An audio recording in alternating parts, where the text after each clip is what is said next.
بسم الله الرحمن الرحيم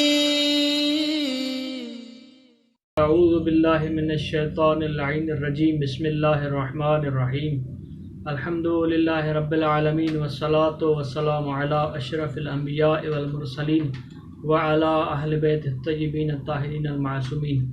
سامعین محترم، جيئن ته زڪات جي بارے ۾ گفتگو هلي رهي هئي ऐं ज़कात कहिड़ियुनि शयुनि ते वाजिबु आहे, घणनि शयुनि ते वाजिबु आहे, इहो बयानु कयो।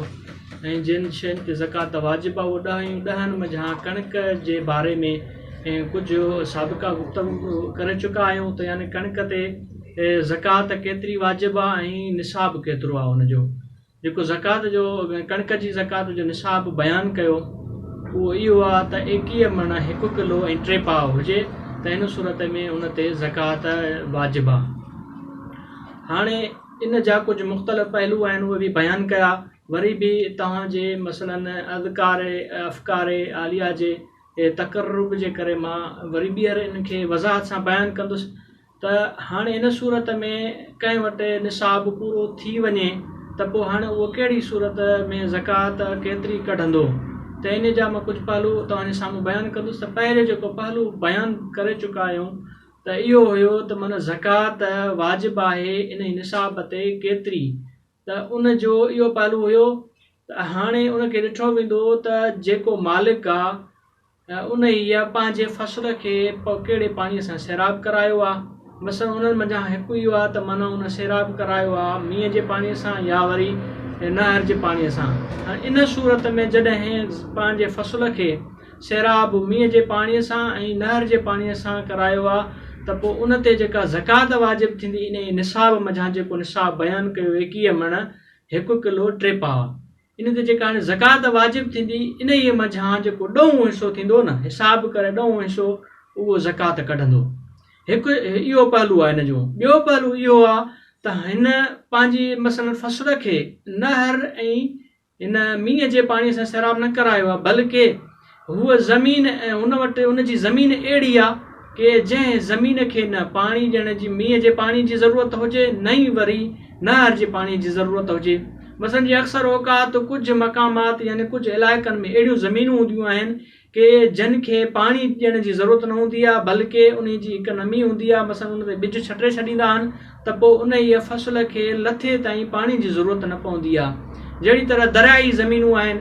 हाणे दरियाई ज़मीनूं जेके आहिनि उन्हनि खे मसलन हिकु दफ़ो दरिया चढ़ंदो आहे त पोइ दरिया चढ़ण खां बाद में जॾहिं उहो लहंदो आहे त पोइ छा कंदा आहिनि, मसलन हारी उनखे ॿिज छटे छॾींदा आहिनि, उन खां बाद में उनखे पाणीअ जी ज़रूरत न पवंदी। अहिड़ी ज़मीन जे लाइ बि हुकुम साॻियो ई आहे त माना इन ई निसाब मंझां 9 हिसो ज़कात अदा कंदो।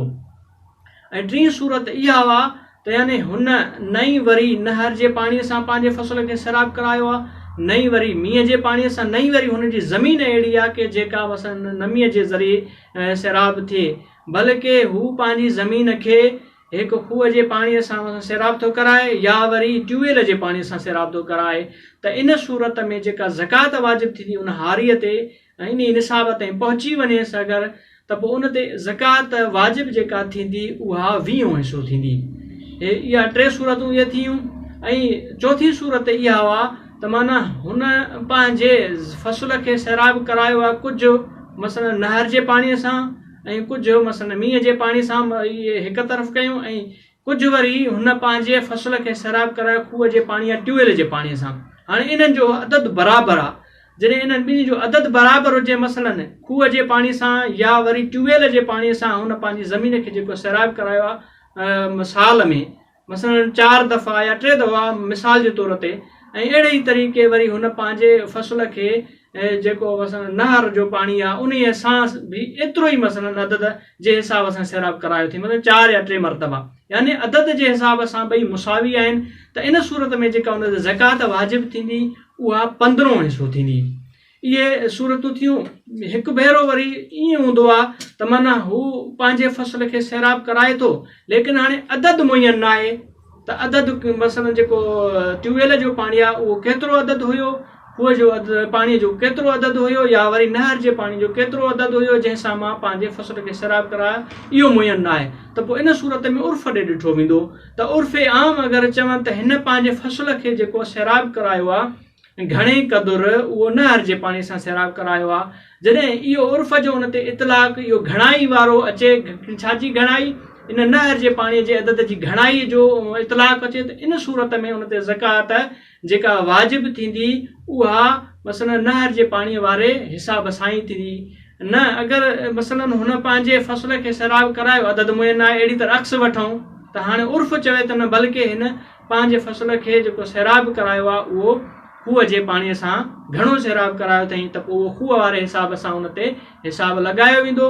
ऐं इन खां अॻिते इनशा अल्लाह मां तव्हांजे साम्हूं जेका ज़कात अनाम सलासा ते आहे, उन अनाम सलासा मंझां सभ खां पहिरियां जेके उठ आहिनि उन्हनि जो मसलन केतिरो निसाब आहे उहो बयानु कंदासीं ऐं केतिरी उन्हनि ते ज़कात आहे। वस्सलामु अलैकुम वरहमतुल्लाहि वबरकातुहू।